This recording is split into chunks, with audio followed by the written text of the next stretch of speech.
राजा when की कहानी। महान ऋषि मैत्रेय ने कहा, मेरे प्रिय विदुर, जब महाराज ध्रुव वन के लिए रवाना हुए तो उनके पुत्र उत्कल ने अपने पिता के भव्य सिंहासन को स्वीकार करने की इच्छा नहीं की, जो इस ग्रह की सभी भूमि के शासक के लिए था।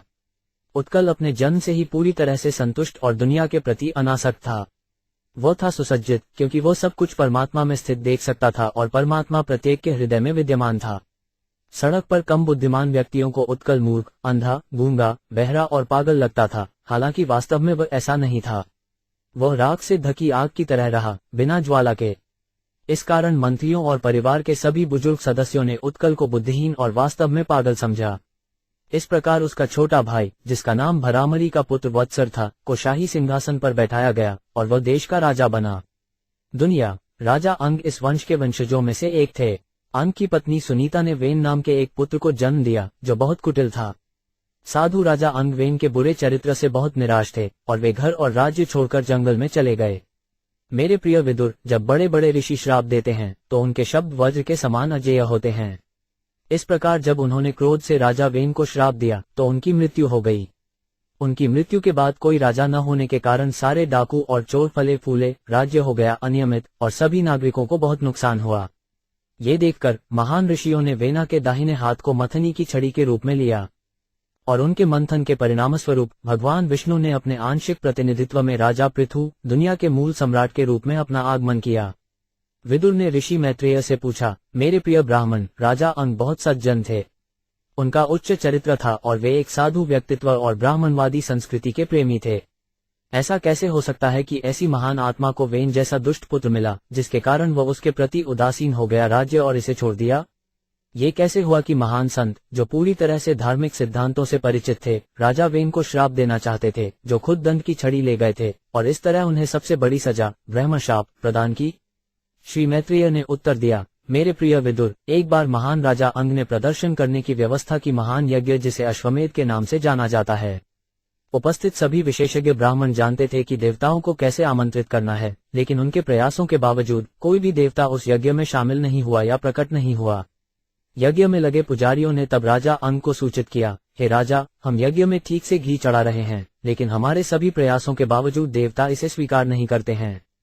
हे राजा, हम जानते हैं कि यज्ञ करने की साज सामान को आपने बड़ी श्रद्धा और सावधानी से एकत्र किया है और अपवित्र नहीं किया है। हमारे वैदिक मंत्रों का जप भी किसी प्रकार से कम नहीं है, क्योंकि यहाँ उपस्थित सभी ब्राह्मण और पुरोहित निपुण हैं और ठीक से प्रदर्शन कर रहे हैं। प्रिय राजा, हमें ऐसा कोई कारण नहीं मिला देवताओं को किसी भी तरह से अपमानित या उपेक्षित महसूस करना चाहिए, लेकिन फिर भी देवता जो यज्ञ के साक्षी हैं, वे अपना अंश स्वीकार नहीं करते। हम नहीं जानते कि ऐसा क्यों है। राजा अंग ने पुरोहित आदेश को संबोधित किया, मेरे प्रिय पुरोहितों, कृपया मुझे बताएं कि मैंने क्या अपराध किया है। हालांकि आमंत्रित किया गया था, देवता न तो यज्ञ में भाग ले रहे हैं और न ही अपना हिस्सा स्वीकार कर रहे हैं। मुख्य पुजारियों ने कहा, हे राजा, इस जीवन में हम आपके मन में भी कोई पापपूर्ण गतिविधि नहीं पाते हैं, इसलिए आप इस जीवन में नहीं हैं कम से कम आपत्तिजनक। लेकिन हम देख सकते हैं कि आपके पिछले जन्म में आपने पाप कर्म किए थे, जिसके कारण आपके पास सभी योग्यताएं होने के बावजूद आपके पास कोई पुत्र नहीं है। हे राजा, हम आपके अच्छे भाग्य की कामना करते हैं। आपका कोई पुत्र नहीं है, लेकिन यदि आप परमेश्वर से एक बार में प्रार्थना करते हैं और पुत्र के लिए कहते हैं, और यदि आप उस उद्देश्य के लिए यज्ञ करते हैं, यज्ञ के भोक्ता भगवान के परम व्यक्तित्व आपकी इच्छा पूरी करेंगे। इस प्रकार राजा अंग के लिए एक पुत्र की खातिर उन्होंने भगवान विष्णु को हव्य अर्पित करने का फैसला किया, जो सभी के दिलों में स्थित हैं। जीवित संस्थाएं। जैसे ही अग्नि में आहुति डाली गई, अग्नि वेदी से एक व्यक्ति सोने की माला और सफेद वस्त्र पहने प्रकट हुआ। वो दूध में उबले हुए चावल से भरा एक सुनहरा बर्तन ले जा रहा था। राजा बड़ा उदार था और उसने पुजारियों से अनुमति लेकर अपने हाथ जोड़कर तैयार किया और सूंघकर अपनी पत्नी को एक हिस्सा दिया। हालांकि रानी के कोई पुत्र नहीं था, लेकिन उस भोजन को खाने के बाद, जिसमें एक नर संतान पैदा करने की शक्ति थी, वह अपने पति से गर्भवती हुई और समय के साथ उसने एक पुत्र को जन्म दिया। वो लड़का पैदा हुआ था, आंशिक रूप से अधर्म के राजवंश में। उनके दादा मृत्यु के साक्षात थे और लड़का उनके अनुयायी के रूप में बड़ा हुआ। वह एक बहुत ही अधार्मिक व्यक्ति बन गया। वह क्रूर बालक अपना धनुष बाण ठीक करके वन में जाकर निरपराध हिरणों का वध करता था और उसके आते ही सब लोग चिल्ला उठते थे, आए क्रूर वीना।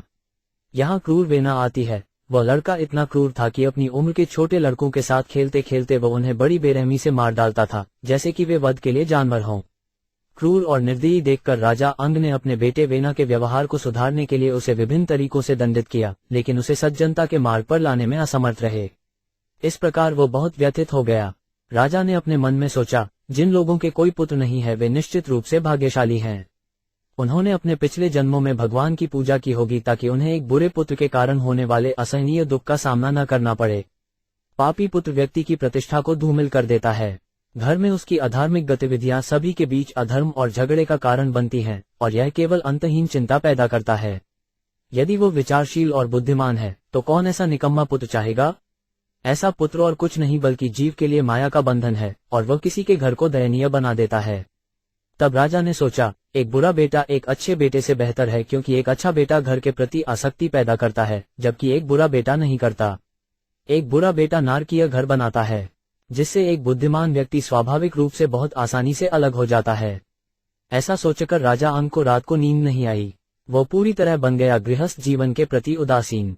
इसलिए एक बार आधी रात में वे बिस्तर से उठे और वेना की माँ, उनकी पत्नी, को छोड़ दिया, जो गहरी नींद में सो रही थी। उन्होंने अपने विशाल ऐश्वर्य वाले साम्राज्य के लिए सभी आकर्षण को त्याग दिया, और किसी की भी अनदेखी करते हुए उन्होंने बहुत ही चुपचाप अपना घर और ऐश्वर्य त्याग दिया और जंगल की ओर चल पड़े। जब ये समझा गया कि राजा ने उदासीनता से घर छोड़ दिया है, तो सभी नागरिक, पुजारी, मंत्री, मित्र और सामान्य लोग बहुत दुखी हुए। वे पूरी दुनिया में उसे खोजने लगे, ठीक वैसे ही जैसे कोई कम अनुभवी रहस्यवादी खोज करता है अपने भीतर के परमात्मा को बाहर निकालो। जब नागरिकों का कोई निशान नहीं मिला, राजा ने उसे हर जगह खोजने के बाद वे बहुत निराश हुए और वे शहर लौट आए, जहां राजा की अनुपस्थिति के कारण देश के सभी बड़े बड़े ऋषि मुनि इकट्ठे हुए थे। आंखों में आंसू लिए नागरिकों ने श्रद्धापूर्वक प्रणाम किया और ऋषियों को पूरे विस्तार से बताया कि वे राजा को कहीं नहीं ढूंढ पाए।